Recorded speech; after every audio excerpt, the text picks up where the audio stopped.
सम्यक्त है वह औपशमिक सम्यक्त रूप कन्वर्ट होकर बदलेगा और औपशमिक सम्यक्त सहित विश्रेणी पर आरोहण करते हैं।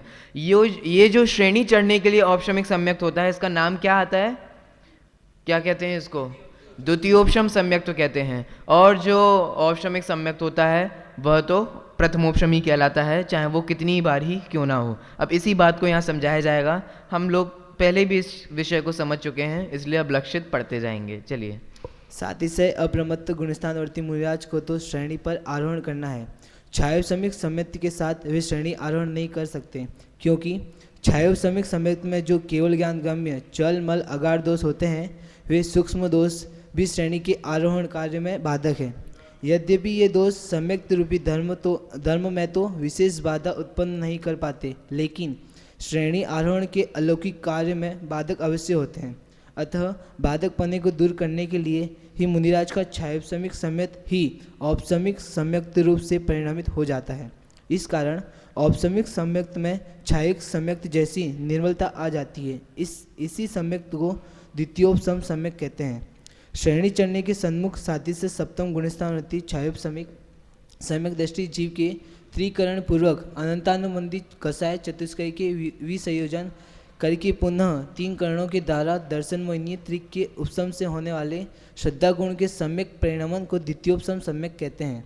उपशम श्रेणी वाले के लिए अनंतानुबंधी का विसंयोजन हो अथवा न भी हो कोई नियम नहीं है, ऐसा कोई आचार्य कहते हैं। चारित्र अपेक्षा विचार रुको थामा है ना। तो इस प्रकार से यहाँ पर सम्यक अपेक्षा विचार संबंधी जो अपना ये प्रकरण था, काफ़ी फास्ट पढ़ा है लक्षित ने, है ना, विद एक्सपेक्टेशंस, है ना। तो उसको हमारा यहाँ पर ये हुआ। अब हमारा अगला जो विषय है वह चारित्र अपेक्षा विचार संबंधी है। तो चारित्र अपेक्षा विचार संबंधी ये सब इजी गोइंग है। अब यहाँ पर कौन सा चारित्र होता है, तो वास्तव में देखा जाए जो चारित्र छठवें गुणस्थानवर्ती मुनिराज को होता है वही चारित्र सप्तम गुणस्थानवर्ती मुनिराज को होता है। बिल्कुल भी अंतर नहीं है। हाँ अंतर है। किस बात का अंतर है वो हम सभी जानते हैं। है तो सम्यक्त वही, कौन सा?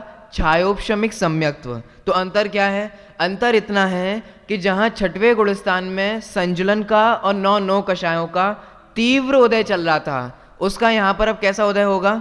मंद उदय होगा। बाकी जितनी भी सर्वघाती प्रकृतियां हैं उनका तो वर्तमान कालीन उदयाभाविश है, उन्हीं का भविष्य में उदय आने योग्य सदवस्था रूप उपशम और संजुलन और नौ कषाय ये देशघाती हैं, इनका मंद उदय है। तो इस प्रकार से ये छायोपशमिक सम्यक्त घटित होता है। अंतर इतना है, छठवें गुणस्थान में तीव्र उदय होता है और सातवें गुणस्थान में संजुलन का और नौ कषायों का मंद उदय होता है। अब पढ़ो। चारित्र अपेक्षा विचार। इस अप्रमत्त संयत सातवें गुणस्थान में छायोपशमिक चारित्र होता है। वह छायोपशमिक पना निम्न प्रकार घटित होता है। प्रत्याख्यानावरण कषाय कर्म के वर्तमान कालीन सर्वघाती स्पर्धकों का उदयाभाविच है, उनके ही भविष्य में उदय आने योग्य स्पर्धकों का सत अवस्था रूप उपशम और देशघाती संजलन कषाय तथा हास्यादि यथासंभव नौ कषायों का मंद उदय होता है। मुनि जीवन में व्यक्त प्रकट वितराग भाव तो निश्चित। अब देखिए रुकिए, अब यहाँ पर जो आगे प्रकरण आ रहा है वही जो अभी अपन तक समझते आए हैं। यहाँ ये कहने जा रहे हैं कि सप्तम गुणस्थानवर्ती मुनिराज के, कल हमने ये देखा था कि चारित्र ऋण की दो पर्याय होती हैं। वो मतलब शुद्ध रूप भी, अपने वीतराग रूप भी है और राग रूप भी परिणमन करती है। तो यद्यपि मुनिराज सप्तम गुणस्थान में है, शुद्धोपयोग की अवस्था में है, ध्यान की अवस्था में है, लेकिन फिर भी वीतराग दशा है। चूंकि तीन कषाय चौकड़ी का तो अभाव है, अनुदय है, वो तो है ही नहीं, तो वो तो वीतराग है। और संजुलन का भी कैसा उदय चल रहा है? मंद उदय चल रहा है। तो मंद उदय चलने से प्रमाद सहित वृत्ति तो नहीं होती, लेकिन मंद उदय होता है तो तत्जन्य राग भी हुए बिना नहीं रहता, जिसको हमारी जिनवाणी में कहते हैं अबुद्धि पूर्वक राग। वो राग किस जाति का होता है, वो राग कैसा होता है, वो केवल ज्ञान गम्य है, लेकिन मुनिराज को वो राग विद्यमान होता है, वो अबुद्धि पूर्वक राग होता है। और उस राग भी वो जो विद्यमान है वह व्यवहार चारित्र कहलाता है। देखिए अब पढ़िए, वही है जो हर बार अपन घटित कर रहे हैं। छठवें गुणस्थान में भी जो घटित किया था, तीन कषाय चौकड़ी के अभाव पूर्वक जो है वो निश्चय धर्म है, और जो शुभ परिणाम हो रहे हैं लौकिक व्यवहार, क्योंकि उसमें तो देखने में भी आता है, तो वो जो लौकिक व्यवहार है 28 मूल गुणों का, वो व्यवहार चारित्र है। ये पंचम गुणस्थान में भी हमने देखा था, दो कषाय चौकड़ी का अभाव ये निश्चय धर्म है, ये निश्चय चारित्र है। और बाहर में अणुव्रतों का पालन करने का भाव वह व्यवहार चारित्र है। ऐसे ही यहाँ पर भी घटित होगा। बस अंतर इतना सा है क्योंकि हमें यहाँ का व्यवहार चारित्र बाहर में नहीं दिखाई देगा, तो थोड़ा सा वो हमें ऐसा लगेगा, बाकी वो भी कहलाता है। जहाँ निश्चय वहाँ व्यवहार। आगे मुनि जीवन में व्यक्त या प्रकट वितराग भाव तो निश्चय चारित्र है, और वितराग भाव के साथ उसी समय अभूतिपूर्वक राग परिणाम वह व्यवहार चारित्र है। निश्चय चारित्र तो मोक्ष मार्ग स्वरूप होने से उससे संवर निर्जा सतत होती है।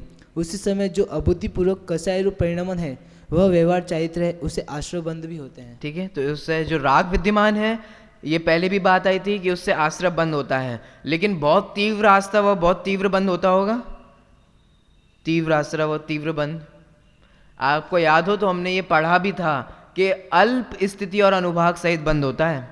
बंद तो क्यों साहब, ऐसा क्यों? क्योंकि सीधी सी बात है, तीव्र उदय तो इसकी अपेक्षा हमें लगता है तीव्र बंद होगा, क्योंकि कषायों का भी मंद उदय है, शुद्धोपयोग रूप गुणस्थान है, वह राग भी ऐसा नहीं हो रहा है कि बहुत अधिक हो, अबुद्धिपूर्वक राग है, तो उससे भी अल्प स्थिति और अनुभाग सहित आश्रय बंद होता है। जितना आश्रय बंद होता है उसके कंपैरिजन में उससे ज़्यादा तो निर्जरा होती है। ये आगे जब हम विशेष अपेक्षा विचार के संबंध में समझेंगे ना, तब आपको ये समझ में आएगा वो जो 3 कषाय चौकड़ी का अनुदय है और जिसके कारण वीतरागता है, वो क्या अपना कमाल कर रही है।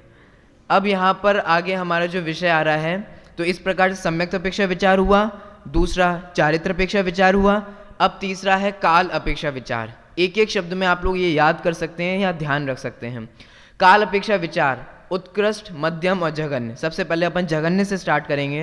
ये कम से कम इस 7वें गुणस्थान का काल कितना है?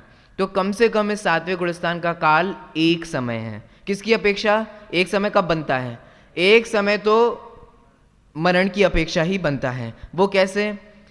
कि कोई मुनिराज 7वें गुणस्थान में आए और 7वें गुणस्थान में आने पर एक समय व्यतीत होने पर उनकी आयु पूर्ण हो जाए, मनुष्य आयु समाप्त हो जाए, तो मनुष्य आयु समाप्त हो जाने पर 7वें गुणस्थान का काल जघन्य रूप से एक समय बनता है।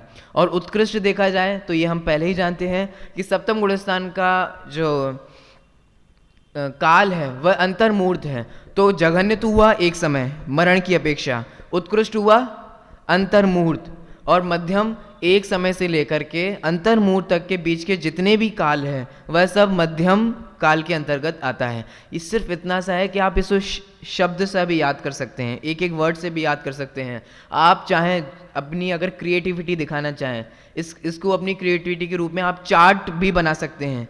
एक जैसे देखो गमनागमन अपेक्षा हमने जैसे लिया, अब सभी गुणस्थानों के गमनागमन अपेक्षाएं एक साथ हमने एक चार्ट पे बना लिए। और एग्जाम में आपको पता है मैं क्वेश्चन ऐसे भी दे सकता हूँ, 8वें, 9वें, 10वें और 11वें गुणस्थान का गमनागमन अपेक्षा विचार लिखिए, पहले, दूसरे और 6वें गुणस्थान का विशेष अपेक्षा विचार लिखिए। 4-5 क्वेश्चन दे दूंगा मैं, है ना, और 4 वो तो उस समय होगा क्या होगा क्या नहीं होगा, लेकिन मैं अभी के वर्तमान समय के परिणामों के अनुसार वाली बात कर रहा हूँ। तो इस समय के भी हमारे ऐसे भी क्वेश्चंस आ सकते हैं और निश्चित रूप से आएंगे, लॉन्ग क्वेश्चंस ऐसे जरूर आ सकते हैं। ठीक है, तो ये तो हुआ हमारा काल अपेक्षा विचार। आप ऐसे भी कर सकते हैं, अगर आपको अपनी क्रिएटिविटी चार्ट बनाना हो तो एक चार्ट बना सकते हैं जो आपको ख्याल भी रह सकता है। जैसे काल है तो आप एक गुणस्थान लिखिए, उसका उत्कृष्ट, मध्यम, जघन्य, ऐसा करके चार्ट। समझ में तो आ रहा है ना मैं कैसे कह रहा हूँ, है ना, कि जैसे हमने पहला गुणस्थान, दूसरा गुणस्थान, तीसरा, चौथा, ऐसे 14 गुणस्थान लिख लिए, फिर उसका उत्कृष्ट, मध्यम और जघन्य ऐसे करके हमने एक चार्ट बना लिया। 5 मिनट में आप पूरे सभी 14 गुणस्थानों के ये लर्न कर सकते हैं, है ना। बिल्कुल बिल्कुल, मुझे कोई दिक्कत नहीं होगी। नहीं नहीं नहीं, अगर मैं आपसे 10 नंबर का पूछूंगा तो अपेक्षा भी रखूंगा कि उसमें 10 नंबर लायक लिखा भी जाना चाहिए, है ना। अगर आप सिर्फ इतना इतना लिख देंगे तो मुझे भी तो ऐसा लगेगा कि 10 नंबर मैं किधर दूं, किस में दूं। तो उस अपेक्षा से आपको देखो, याद करना अलग बात है और लिखना ये आपको एग्जाम में उस वक्त याद आना चाहिए। आप खूब सारा लिखते हो, अगर वो मूल मुद्दा नहीं आता है ना तो फिर तो भी वो बात नहीं होती है। और मूल मुद्दा आपने सिर्फ एक शब्द में लिख दिया तो फिर वो भी मज़ा नहीं आता। आप बिल्कुल सही उत्तर लिखते हुए बराबर लिखिए, तभी आपको ये यहीं का नहीं हर जगह के एग्ज़ाम का यही नियम होता है, हर जगह का, है ना। अच्छा स्कोर करने वाला भी ऐसे ही लिखता है। 2 तरीके के लोग होते हैं, एक तो कुछ नहीं आता जिनको वो कॉपियाँ की कॉपियाँ भर देते हैं, तो वो भी भरने में बहुत होशियार होते हैं, उनके नंबर नहीं आते हैं। और एक जो एक्स्ट्रा होशियार होते हैं, मुझे तो सब आता है, एक शब्द में आंसर दे दिया, लो एक शब्द में ये दे दिया, इनका एक शब्द में, वो 5 नंबर का था, वो एक शब्द चाह रहा है आपसे, वो 1 वर्ड चाह रहा है वो 5 नंबर के में। तो इतना भी हमें सेंस आना चाहिए कौन सा क्वेश्चन है, कितने नंबर का है, और नंबर के हिसाब से हमें उसको लिखना आना चाहिए। तो इस अपेक्षा से मैं तो आपको ये बता रहा था कि अगर आप चार्ट बनाएंगे, आप ऐसे भी कर सकते हैं, जितने होशियार लोग हैं ना आपकी क्लास में, 10-15 लोग जितने भी हैं, तो जैसे एक को हमने गमनागमन देख दिया, एक को हमने कहा कि तुम विशेष अपेक्षा ऐसे करके लिख लो, एक को हमने कहा कि सम्यक अपेक्षा का चार्ट बना लो और आपस में शेयर कर लो, कोई बात नहीं है। इस अपेक्षा भी आप कर सकते हो, बाकी आपको जो अच्छा लगे आप वो करिए, स्वतंत्र हैं आप। अब मुझे एक जो बात कहनी थी, तो ये हमने तीनों काल देख लिया ना, उत्कृष्ट, मध्यम और जघन्य। उत्कृष्ट है अंतर्मूर्त, जघन्य है एक समय वो कि मरण की अपेक्षा, और मध्यम तो हम सभी जानते हैं एक समय से लेकर के अंतर्मूर्त तक। अब एक छोटी बात जो मुझे इसमें बतानी थी, फिर अपन पढ़ते रहेंगे। 7वें गुणस्थान में अगर कोई मुनिराज आए और उनका मरण हो जाए, तो एक समय था ना, तो 7वें गुणस्थान में 2 तरीके से आ सकते हैं, ये मुझे बताना था। 7वें गुणस्थान में किन 2 तरीके से आते हैं? देखो, एक तो बहुत फेमस है कि 6वें गुणस्थान मर्ती 7वें गुणस्थान में आए और 7वें गुणस्थान में एक समय पूरा ही किया और उनको क्या हो गया, उनकी आयु पूर्ण हो गई और मरण हो गया। तो ये तो हुआ 6वें से 7वें में आना। और एक उल्टे भी आएंगे, 8वें से 7वें में भी उपशम श्रेणी की जो गिरने का गुणस्थान है ना, जैसे कोई मुनिराज हैं, ठीक है, वे 10वें तक गए, 11वें तक उपशम श्रेणी तक गए, फिर उपशम श्रेणी से वो नीचे उतर रहे हैं, तो क्रमशः उतरते हुए 11 में थे, 10, 9, 8 है ना, और फिर 8 से वो क्रमशः होते हुए 7 में आए और 7 में आने पर उनकी आयु पूर्ण हो जाए और मरण हो जाए, तो ये भी संभव है। तो 7वें गुणस्थान में 2 जगह से आया जाता है, ये मुझे आपको बताना था। एक तो 6वें से 7वें में आते हैं और एक 8वें से भी 7वें में आते हैं। 6वें 7वें जो स्वस्थान वाले होते हैं और 8वें से 7वें जो उपशम श्रेणी वाले होते हैं, चपक श्रेणी वाले नहीं। क्या हो गया, इतने लेट कैसे हो गए? क्या कुछ काम? क्या ऐसा क्या सीक्रेट काम था? 5 मिनट खड़े रहो, ठीक है, और चाहो तो जा सकते हो, या तो 5 मिनट खड़े रहो या चले जाओ, 2 ऑप्शन हैं, ठीक है। हाँ हाँ, नहीं नहीं, संभव ही नहीं है, ये संभव नहीं है। देखो, तो काल अपेक्षा विचार के संबंध में हमने ये पॉइंट देखे, जघन्य, उत्तम और मध्यम। अब लक्ष्य धराधर पढ़ते चले जाएंगे, ठीक है, और आप लोग को वो पॉइंट देख, जो मैंने आपको जितनी बातें बताई वो सारी इसमें हैं, ठीक है, आपको फाइंड आउट करना है। चलिए पढ़िए लक्ष्य। काल अपेक्षा विचार, जघन्य काल, कोई प्रमथ संयत गुणस्थानवृत्ति भावलिंग संग शुभोपयोग का अभाव करके, कम से कम शब्द को पूरा अच्छे से आना चाहिए। कोई प्रमत्त संयत गुणस्थानवृत्ति भावलिंगी संत शुभोपयोग का अभाव करके शुद्धोपयोग रूप अप्रमत्त संयत गुणस्थान में मात्र एक समय ही रहे और तत्काल ही मनुष्य आयु का क्षय हो जाए, तो ध्यानावस्था में ही मरण होता है। इसी प्रकार मरण की अपेक्षा से ही मात्र एक समय घटित हो जाता है। ये तो कौन से वाले मुनराज हुए? जो 6वें से 7वें में आए। अब जो आगे जो कहे जा रहे हैं वे 8वें से 7वें वाले होंगे, पढ़िए। जब उपचमक मुनिराज श्रेणी से उतरते समय अपूर्वकरण गुणस्थान से नीचे 7वें अप्रमत्त संयत गुणस्थान में आते हैं, तब अप्रमत्त संयत में मात्र एक समय रह पाए और तत्काल मनुष्य आयु का क्षय हो जाए, तो मरण की अपेक्षा मात्र एक समय घटित हो जाता है। चलिए, जो दोनों अपेक्षाएं मैंने आपको बताई थी वो इसमें आ गई। आगे, उत्कृष्ट काल, यदि अप्रमत्त संयत गुणस्थान वृत्ति मुनिराज का मरण नहीं होता है तो वे यथायोग्य अंतर्मुहूर्त काल पर्यंत इस 7वें गुणस्थान में रहते हैं। 7वें गुणस्थान का उत्कृष्ट काल यथायोग्य अंतर्मुहूर्त है। प्रमत्त संयत गुणस्थान के अंतर्मुहूर्त काल से अप्रमत्त गुणस्थान का काल नियम से आधा होता है।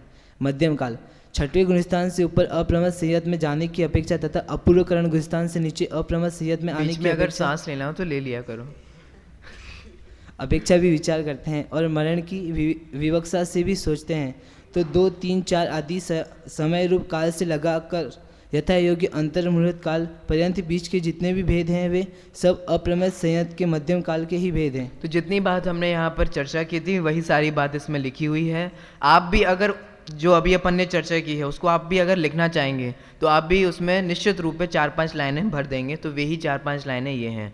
अब आगे अपन जिस गमनागमन अपेक्षा विचार संबंधी, आ जाओ, जिस गमनागमन अपेक्षा विचार संबंधी जो चर्चा अपन करने वाले हैं उसको अपन देखते हैं, ठीक है। पहले अपन समझ लेते हैं, फिर बाद में लक्ष्य थोड़ा धीरे धीरे पड़ेगा, है ना। देखो पहला गमन अपेक्षा विचार। चूंकि हमने ये समझा था कि सप्तम गुणस्थानवर्ती मुनिराज दो तरीके के हमारे पास दो तरीके के सप्तम गुणस्थानवर्ती मुनिराज होते हैं, एक सातिशय और स्वस्थान। तो एक एक को देख लेते हैं। सातिशय अप्रमत्त विरत सप्तम गुणस्थानवर्ती मुनिराज। श्रेणिक थोड़ा इधर भी ध्यान दो, ऐसे झांकने के अलावा, है ना।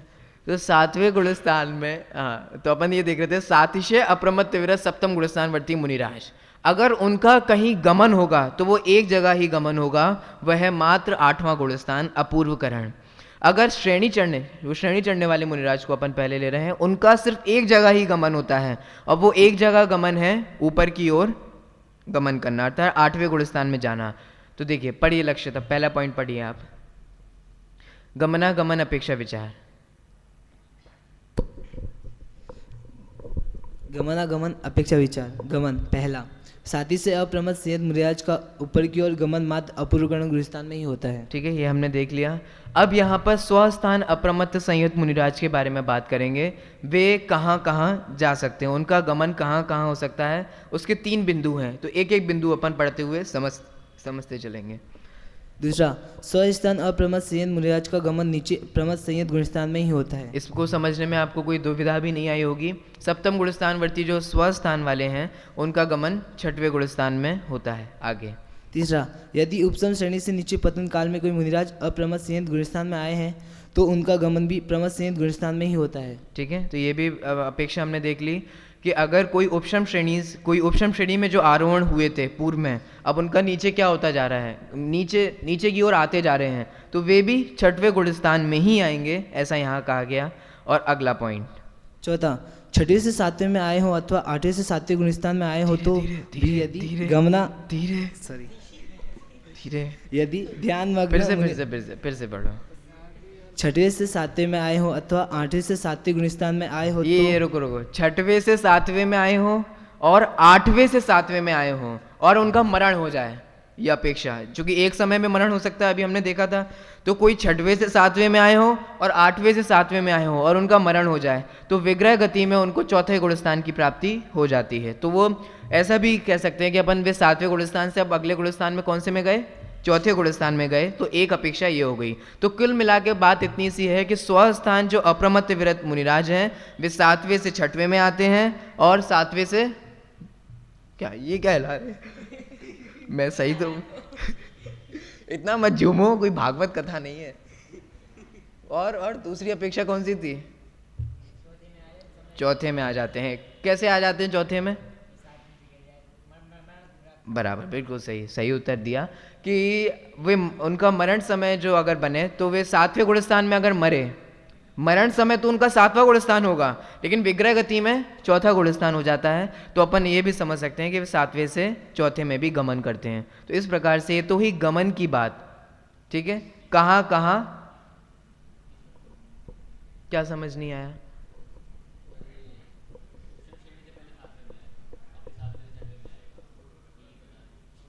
सातवें गुणस्थान में 2 जगह से आते हैं, अभी जो हमने ऊपर वाले पॉइंट में समझा था। एक तो 6वें से 7वें में आते हैं और 8वें से 7वें में आते हैं। तो यही बात कही जा रही है कि अगर कोई मुन्नाज 6वें से 7वें में आए हों या 8वें से 7वें में आए हों और उनका एक समय या जितना भी समय रहा हो और उनका मरण को प्राप्त हो जाए, तो विग्रह गति में वे 4थे गुणस्थान में गमन होता है। तीसरा पॉइंट देखो, यदि उपशम श्रेणी से नीचे पतन काल में कोई मुनिराज अप्रमत्त गुण, यहाँ ये कहा गया कि जिस प्रकार से स्वस्थान वाले जो मुनिराज हैं उनका कहाँ गमन होगा, 6वें में होगा ना। ऐसे ही कोई उपशम श्रेणी जिन्होंने पूर्व में उपशम श्रेणी चढ़ी थी, अब उनको वो नीचे क्रमशः आते जा रहे हैं, तो उनका भी 7वें से 6वें में ही गमन होगा, ये कहा जा रहा है। देखो फिर से, यदि उपशम श्रेणी से नीचे पतन काल में, तो उपशम श्रेणी तो चढ़ी थी लेकिन अब कौन सा काल चल रहा है, पतन, गिरने का काल चल रहा है, और कोई मुनिराज अप्रमत्त संयत गुणस्थान में आए हैं, तो उनका गमन भी प्रमत्त संयत गुणस्थान में ही होता है, तो उनका भी 6वें में ही होता है, ऐसा यहाँ कहा जा रहा है। ठीक है, तो ये तो हमारी बात हुई गमन संबंधी बात कि कहाँ कहाँ जाना होता है। तो 2 ही पॉइंट हैं, एक तो 7वें से 6वें में स्वस्थान में, सातिशय वाले तो कोई एक दूसरा पॉइंट है ही नहीं, वे तो 7वें से डायरेक्ट आगे ही गमन करेंगे, और स्वस्थान वाले 7वें से 6वें में और 7वें से 4थे में मरण की अपेक्षा, विग्रह गति की अपेक्षा।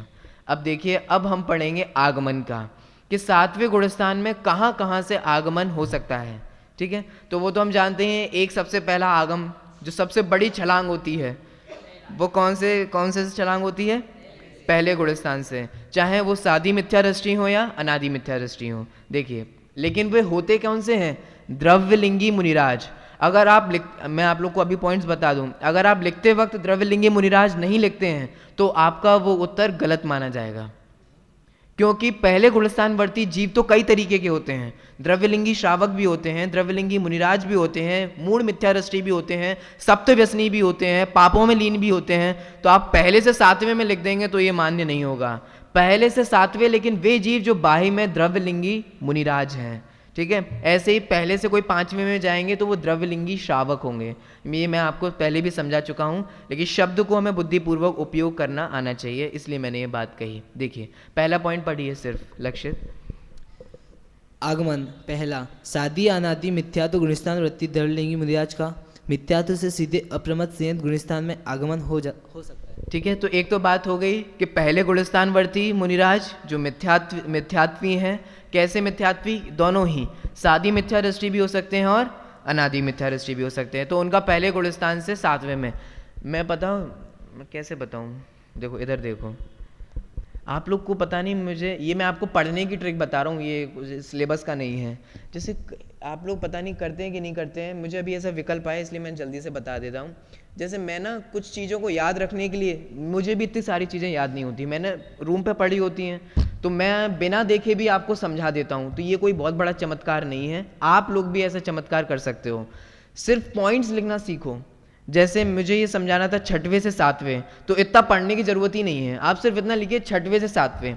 अभी अपन गमन आगमन संबंधी बात कर रहे हैं ना, तो सिर्फ आप पॉइंट्स को ध्यान रखना हो। इसीलिए तो मैं कह रहा हूँ वो चार्ट बन जाए, या आप अपने कोई नोट्स बनाना चाहें तो इस तरीके के नोट्स बना के आपको बहुत जल्दी याद हो सकता है। जैसे गमन, तो गमन हमने पॉइंट डाला, तो गमन में हमने दो हेडिंग डाल दी, एक स्वस्थान और एक सातिशय। बस 2 पॉइंट स्वस्थान वाले कहाँ से जाते हैं, स्वस्थान वाले कहाँ जाते हैं, है ना, सातवें से छठवें में जाते हैं और सातवें से चौथे में। ब्रैकेट में लिख दो मरण की अपेक्षा, बस इतना सा पॉइंट बनाना है। फिर हमने लिखा सातिशय, बस 8वां गुणस्थान, आगे श्रेणी ही चढ़ते हैं। तो गमन की बात हो गई, सिर्फ इतनी इजी 2 लाइनों में आपकी पूरी बात आ गई जो अभी इतनी देर तक पढ़ी। ऐसे ही आगमन संबंधी बात भी आप लिख सकते हो। आगमन कहाँ कहाँ होता है, पहले से सातवें में आगमन होता है, चौथे से सातवें में आगमन होता है, और पांचवें से सातवें में आगमन होता है, और छठवें से भी सातवें में आगमन होता है। तो बस इतने पॉइंट्स आप लिखिए, सिर्फ इतना लिखिए।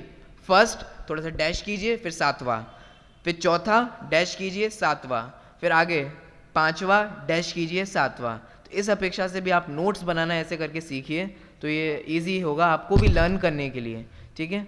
चलिए अब पढ़िए लक्षित, सेकंड पॉइंट आप इसका। दूसरा, अविरत सम्यक्त गुणस्थान वृत्ति द्रव्यलिंगी मुनिराज का सीधे अप्रमत संयत गुणस्थान में आगमन संभव है।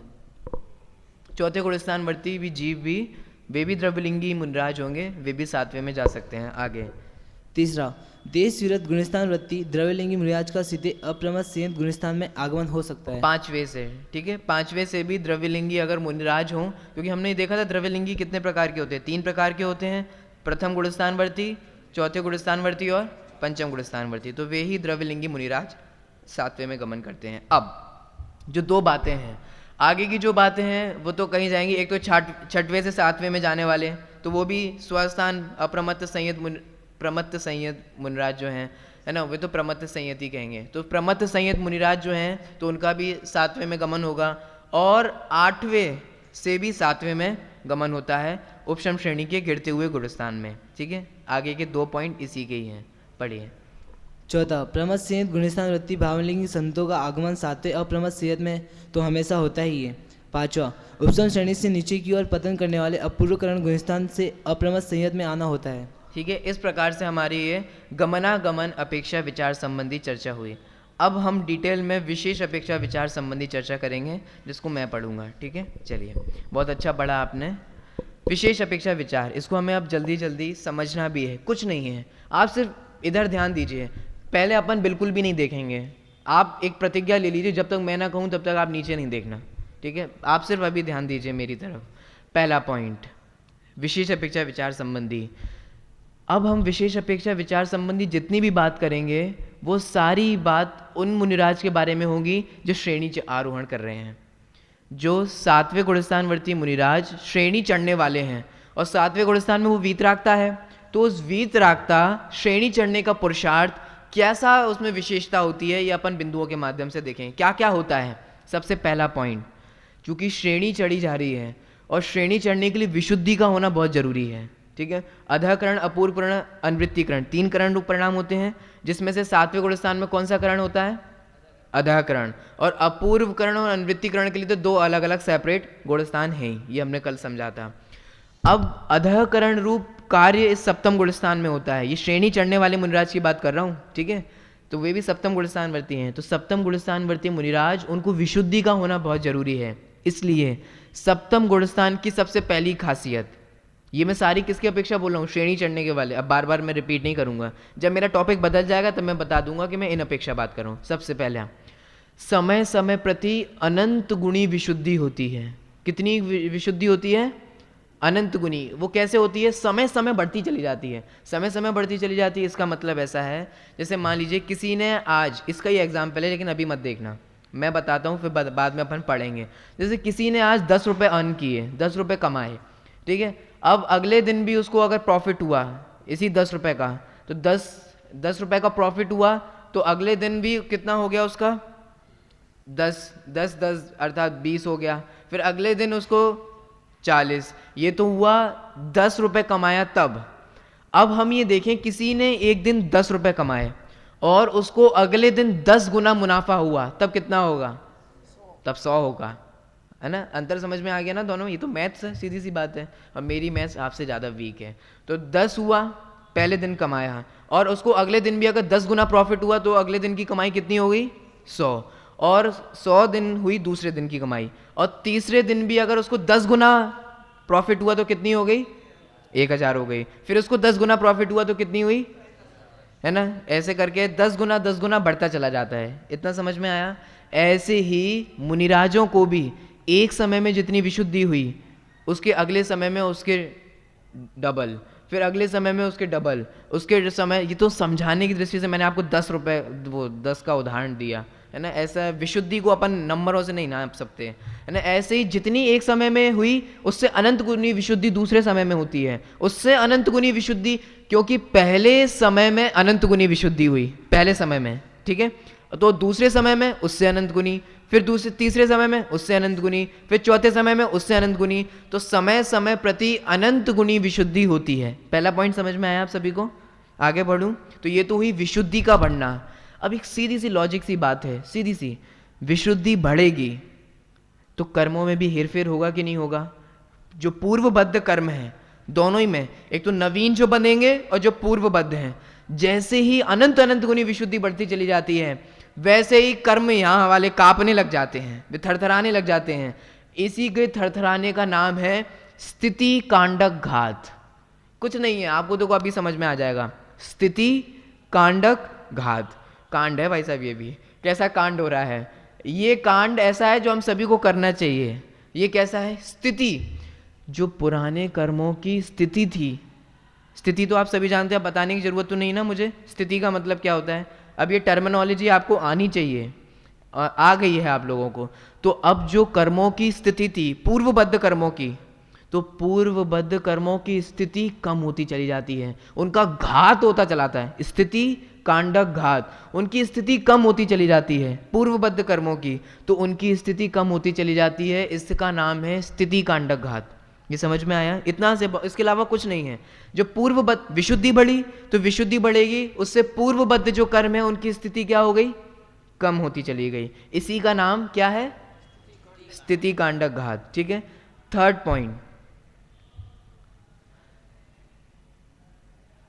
पॉइंट ये है कि स्थिति कम होती जा रही है। अब आप लोग अगली साल ये पढ़ेंगे, अगले साल नहीं पढ़ेंगे, जब आप लोग फाइनल में आ जाओगे ना, तब आप लोग पढ़ोगे गौमटसार कर्मकांड। उस गौमटसार कर्मकांड को जब आप पढ़ोगे तो अभी आपने जीवकांड पढ़ोगे आप अगले साल, इस साल कर्मकांड चला है, हाँ ठीक है।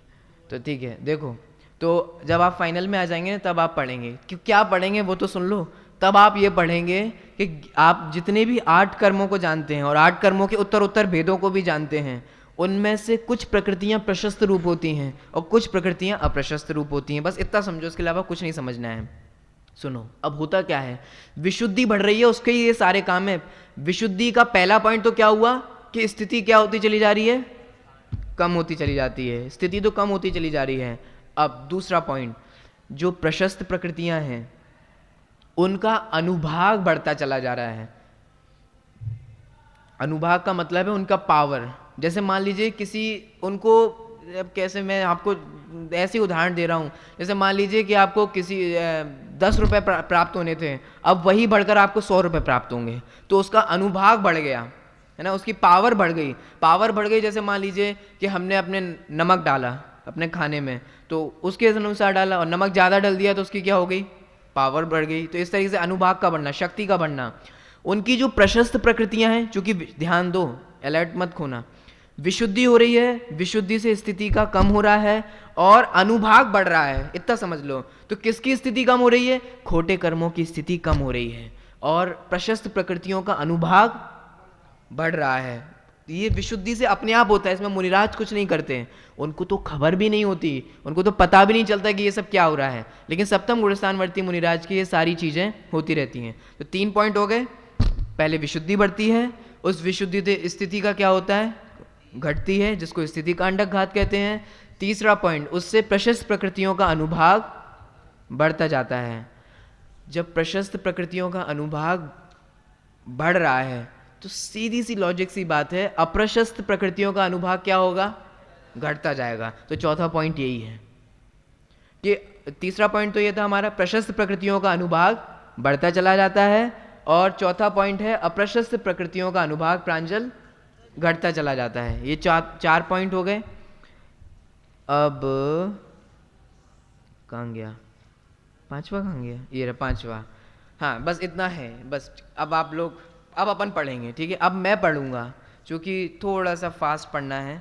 ये आप लोग घर पढ़ लें तो ठीक है, आप लोग पढ़ लेना, ठीक है। मैं अगला आपको पॉइंट समझा देता हूँ 5वें नंबर का, प्रश्न बाद में करना। तो 7वें गुणस्थान में जो अप्रमत्त शब्द है, वो ही अब फिर से वही सारा पैटर्न जो अभी तक पूर्व तक अपन फॉलो करते आए। 7वें गुणस्थान में जो अप्रमत्त शब्द है, अप्रमत्त अर्थात प्रमाद रहित अवस्था, ये आदि दीपक है। आदि दीपक का मतलब है कि इसके आगे के सभी गुणस्थानों की दशा कैसी है, अप्रमत्त रूप है, 15 प्रमादों से रहित है। तो ये तो हुआ हमारा 5वां पॉइंट, पेज नंबर 173 पर सेकंड लास्ट पैराग्राफ, ठीक है। 5वां पॉइंट ये है, 7वें गुणस्थान के नाम में अप्रमत्त शब्द आया है, वह आदि दीपक है, क्योंकि इस 7वें गुणस्थान से लेकर ऊपर के सभी गुणस्थान अप्रमत्त ही होते हैं, ठीक है। ये हमारा पॉइंट है अगला, 6वां गुणस्थान, वो 6वां पॉइंट, उपरिम समयवर्ती। अब देखो इधर समझ लीजिए 6वां पॉइंट क्या है। हमने क्या देखा था कि 7वें गुणस्थानवर्ती मुनिराज जो श्रेणी चढ़ रहे हैं उनकी विशुद्धि बढ़ रही है। कितनी विशुद्धि बढ़ रही है, अनंत गुनी विशुद्धि बढ़ रही है। अब इसको थोड़ा सा समझने के लिए हम ऐसा करें, जैसे मान लीजिए किसी मुनिराज को चौथे समय में 12 गुनी विशुद्धि हुई। समझने के लिए बता रहा हूँ, सिर्फ समझने, क्योंकि वो तो अनंत है, उसको अमन कैसे समझें, तो समझने के लिए संख्यात में समझ रहे हैं। जैसे किसी भी मुनिराज को, अमन इधर ध्यान दो, पढ़ बाद में भी ले सकते हो, लेकिन बात तुम्हें बाद में समझ में नहीं आएगी। तो किसी मुनिराज को अगर चौथे समय में 12 गुनी विशुद्धि हुई, ठीक है, तो यहाँ कह रहे हैं वही 12 गुनी विशुद्धि कोई मुनिराज अपने अपूर्व पुरुषार्थ से वो दूसरे समय में भी कर सकते हैं। जैसे कोई मुनिराज को सप्तम गुणस्थान में आए हुए 15 समय हो गए, श्रेणी चढ़ने वाले वो 15 समय हो गए, और 15 समय में मान लीजिए उनको 30 गुनी विशुद्धि हुई। तो यहाँ कहा जा रहा है वे ही, अब किसी दूसरे मुनिराज के अपन कंपैरिजन करें तो अगर कोई उनसे भी अधिक पुरुषार्थी अगर मुनिराज हुए, अब वो पुरुषार्थ कैसा होता है वो केवल ज्ञानगम्य है, तो दूसरे भिन्न मुनिराज भी वही विशुद्धि जो उनको 15 समय बाद हुई ना, वही वो विशुद्धि 5 समय बाद भी कर सकते हैं।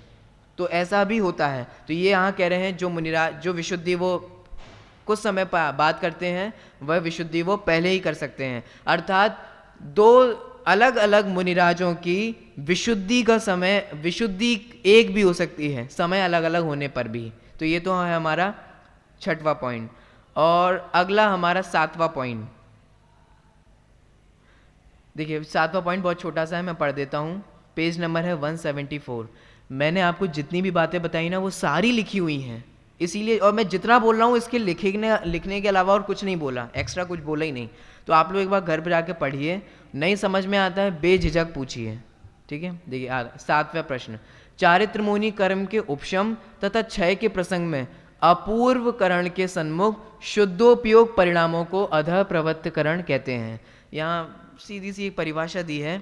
हम सभी ये जानते थे कि सप्तम गुणस्थान में अधः प्रवृत्तकरण का पहला करण हो जाता है। तो वो पहला करण कैसे हो रहा है? श्रेणी चढ़ने रूप हो रहा है। और श्रेणी कैसे चढ़ सकते हैं? विशुद्धि हो रही है। वो विशुद्धि कैसे हो रही है? ध्यान रूप अवस्था है। तो ध्यान रूप अवस्था में क्या हो रहा है? शुद्धात्म के सन्मुख परिणाम है, शुद्धात्माभिमुख है, इसी को ही बोलते हैं शुद्धात्माभिमुख। शुद्धात्माभिमुख है, ध्यान अवस्था है, शुद्धोपयोग है, इतने सारे नाम ले लो आप। तो इन्हीं से क्या हो रहा है? अधः प्रवृत्तकरण रूप विशुद्धि हो रही है। फिर से पढ़ देता हूं। चारित्र मोहिनी कर्म के उपशम तथा क्षय के प्रसंग में अपूर्व करण के सन्मुख, क्योंकि अब वो मुनिराज कहाँ जाएंगे? अपूर्व करण में जाएंगे, इसीलिए अपूर्व करण के सन्मुख शुद्धोपयोग परिणामों को अधः प्रवृत्तकरण कहते हैं। और हमारा अंतिम बिंदु, 7वें अप्रमत्त संयत गुणस्थान से मरण कर विग्रह गति के समय में चौथा गुणस्थान हो जाता है। ये मैं आपको पहले भी समझा चुका हूँ, आज ही की क्लास में भी बताया था। अथवा मरण के पहले 7वें गुणस्थान से गिरकर 6वें, 5वें, चौथे, दूसरे एवं पहले गुणस्थानों में से किसी भी एक गुणस्थान में आने पर मरण हो सकता है। ये समझ में आया? देखो यहाँ ये कहा गया, जैसे कोई मुनिराज है तो 7वें में तो मरण हो सकता है, ये तो हमें समझ में आ गया। यह कह रहे हैं अगर 7वें में भी मरण नहीं हुआ और समय अधिक है तो वे मुनिराज 7वें से 6वें में आकर भी मरण कर सकते हैं। वे मुनिराज 7वें से 6वें में आकर 5वें में आकर भी मरण कर सकते हैं, चौथे में आकर भी मरण सकते हैं। और अगर औपशमिक और छायोपशमिक हैं तो तीसरे में भी आकर मरण कर सकते हैं। और अगर औपशमिक सम्यक दृष्टि है तो दूसरे में आकर भी मरण कर सकते हैं। और अगर दर्शन मोनी का ही उदय आ जाए तो पहले गुणस्थान में आकर भी मरण कर सकते हैं। तो मरण इन गुणस्थानों में आकर भी संभव है। देखिए फिर से पढ़ता हूं। अथवा मरण के पहले 7वें गुणस्थान से गिरकर, मरण से पहले की बात है, ये नहीं कि मरण के बाद हो रहा है। फिर मरण अगर 7वें मरण हो गया तो फिर वो चौथे ही वाली अपेक्षा है, ठीक है। आगे, अथवा मरण के पहले 7वें गुणस्थान से गिरकर 6वें में आएंगे, या 6वें के आने के बाद वे 5वें में भी जा सकते हैं। चौथे, दूसरे एवं पहले गुणस्थानों में से किसी भी एक गुणस्थान में आने पर मरण हो सकता है। लेकिन तीसरे गुणस्थान पता है क्यों नहीं लिया? मैं कहना भूल गया, मेरे से गलती हो गई। अभी मैं अपनी गलती सुधारता हूँ, क्योंकि हमने तीसरे गुणस्थान में ये पढ़ा था कि तीसरे गुणस्थान में तो मरण ही नहीं होता। भूल गए आप लोग इतनी जल्दी? आप लोग को टोक देना चाहिए था, मैं भूल गया, मेरे दिमाग से स्किप हो गया। अभी पढ़ा तो मैंने लगा तीसरा क्यों नहीं है, तो अभी ध्यान आया, क्योंकि हमने ये पढ़ा था तीसरे गुणस्थान में विशेष अपेक्षा विचार के संबंध में कि तीसरे गुणस्थान में मरण नहीं होता, इसीलिए यहाँ तीसरा गुणस्थान नहीं लिखा, ठीक है। तो चौथे से वे दूसरे में भी आ सकते हैं, दूसरे में मरण संभव है। पहले गुणस्थानों में से किसी भी एक गुणस्थान में आने पर मरण हो सकता है, परंतु यह नियम नहीं है कि 7वें गुणस्थान वाले चौथे गुणस्थान में ही आकर मरण करेंगे। नहीं, वे तो चौथे में ही मरण करेंगे। वे तो मुनिराज हैं, वे पहले में क्यों आएंगे? वे दूसरे में क्यों आएंगे? नहीं, वे तो चौथे में ही। हाँ, शायिक सम्यक दृष्टि हो तो आप जरूर कह सकते हैं। शायिक सम्यक दृष्टि अगर वे मुनिराज हैं तो वे जरूर हम उनका कह सकते हैं। लेकिन अन्य है औपशमिक या छायोपशमिक तो वे जरूर रूप से आ सकते हैं। परंतु यह नियम नहीं है कि 7वें गुणस्थान वाले चौथे गुणस्थान में ही आकर मरण करें। चौथे गुणस्थान में मरण तो हो सकता है, लेकिन नियम नहीं है कि उनको चौथे में ही आना पड़े। दोनों में अंतर समझ में आया आपको? 7वें से चौथे में आ सकते हैं और मरण कर सकते हैं, इसमें कोई दिक्कत नहीं है। लेकिन ये नियम नहीं है कि उनको चौथे में ही मरण होगा, ऐसा नियम नहीं है। वे 7वें में भी, अभी सारी बातें जो मैंने कही, 6वें में भी, 5वें में भी, चौथे में भी, दूसरे में भी और पहले में भी मरण कर सकते हैं। परंतु यह नियम नहीं है कि 7वें गुणस्थान वाले चौथे गुणस्थान में ही आकर मरण करें, क्योंकि 7वें गुणस्थान में भी मरण हो सकता है। तो वो तो आयु जितनी शेष है, परिणामों की जैसी विचित्रता है, तो आयु भी शेष है, परिणामों की भी विचित्रता है, कर्मों का भी खेल है। तो ये सारी जैसी अवस्था बनती चली जाती हैं, वैसे वैसे मरण, वैसे वैसे ये सारी चीज़ें, अपेक्षाएं भी घटित होती हैं। तो इस अपेक्षा से ये हमारे विशेष अपेक्षा संबंधी 8 बिंदु जो थे वो हमारे 8 बिंदु यहाँ पर पूरे हो गए हैं। स्टार्टिंग के जो बिंदु जो मैंने आपको समझाए, मैंने आपको जितना समझाया यहाँ पर भी उतना ही लिखा था, और जितना लिखा था मैंने उतना ही आपको समझाया है। अगर एक बार आप लोग प्रयास करेंगे, चूँकि अभी समय नहीं है इसलिए मैंने नहीं पढ़ा, एक बार अगर आप लोग प्रयास करेंगे तो आप लोग खुद पढ़ेंगे तो आपको खुद भी समझ में आ सकता है, और अगर आपको समझ में नहीं आता है तो आप बेझिझक मेरे से पूछ सकते हैं, ठीक है। तो इस प्रकार से हमारे यहाँ पर आज 7वें गुणस्थान संबंधी चर्चा हुई। इस संबंध में आपको जितना भी प्रश्न करना हो वो अभी कर सकते हैं।